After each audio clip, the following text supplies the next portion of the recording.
ஓம் சாந்தி. 17/2/2026 செவ்வாய்க்கிழமை. வாணி தரும் வசந்தம்.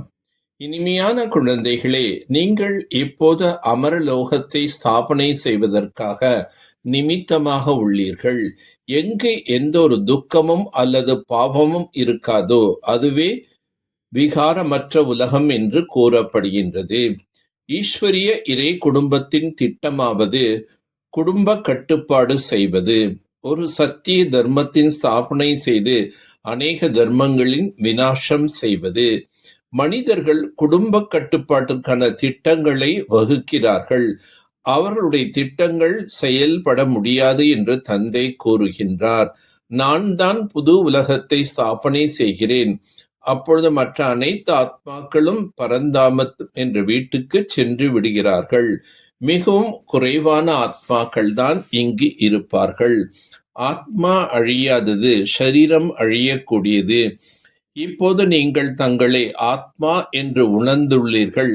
நம்முடைய பாபா சிவன் ஆவார். அவர் நமது சுப்ரீம் பாபாவும் ஆவார், சுப்ரீம் ஆசிரியரும் ஆவார், சுப்ரீம் குருவாகவும் அவரே இருக்கின்றார் என்பதனை ஆத்மா அறிந்துள்ளது. தந்தை ஆகின்றார். பிறகு பதீத்த பாவன் சத்குருவாகவும் இருக்கின்றார். அஞ்ஞான காலத்தில் தந்தை தனி, ஆசிரியர் தனி, குரு தனியாக இருப்பார்கள். இவர்கள் எல்லையில்லாத தந்தை, ஆசிரியர், குரு ஒரே ஒருவர் ஆவார். எல்லையில்லாத தந்தை குழந்தைகளுக்கு எல்லையில்லாத ஆஸ்தி அளிக்கின்றார். நீங்கள் 84 பிறவிகள் எடுத்து எடுத்து தூய்மை இழந்துள்ளீர்கள். அமரலோகத்தில் மனிதர்கள் அமரர்களாக இருப்பார்கள். நீண்ட ஆயுள் இருக்கும். சத்யுகத்தில் தூய்மையான கிரகஸ்த ஆசிரமம் இருக்கும். நிர்விகாரி உலகம் என்று கூறப்படுகின்றது.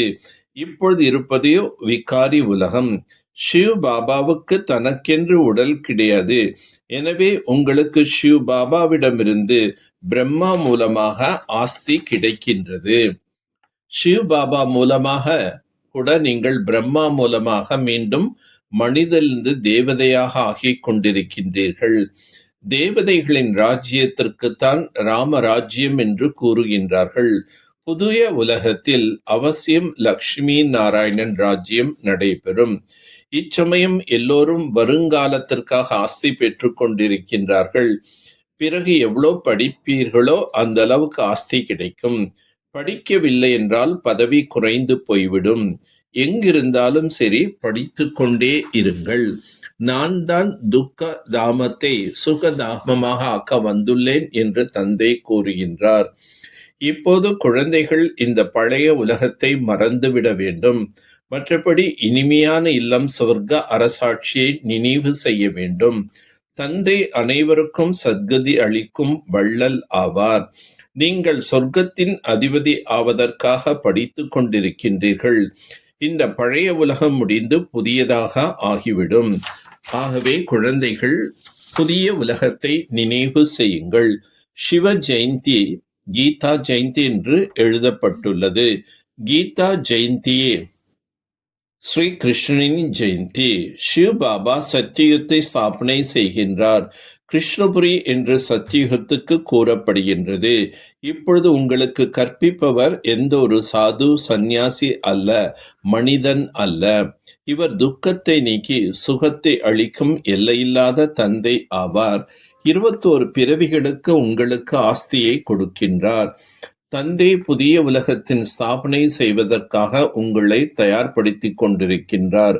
முழுமையாக ராஜதானி ஸ்தாபனை ஆகிவிடும் பொழுது பிறகு விநாசம் என்பது ஏற்படும்.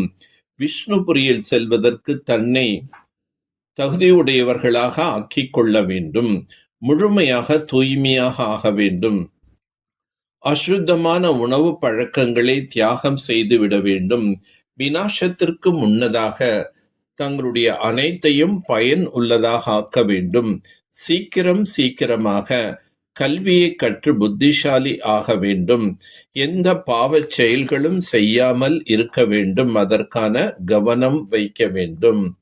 முறையீடு செய்தலை நினைவாக பரிவர்த்தனை செய்துவிடக்கூடிய இயல்பான மற்றும் நிரந்தர யோகி ஆவீர்களாக.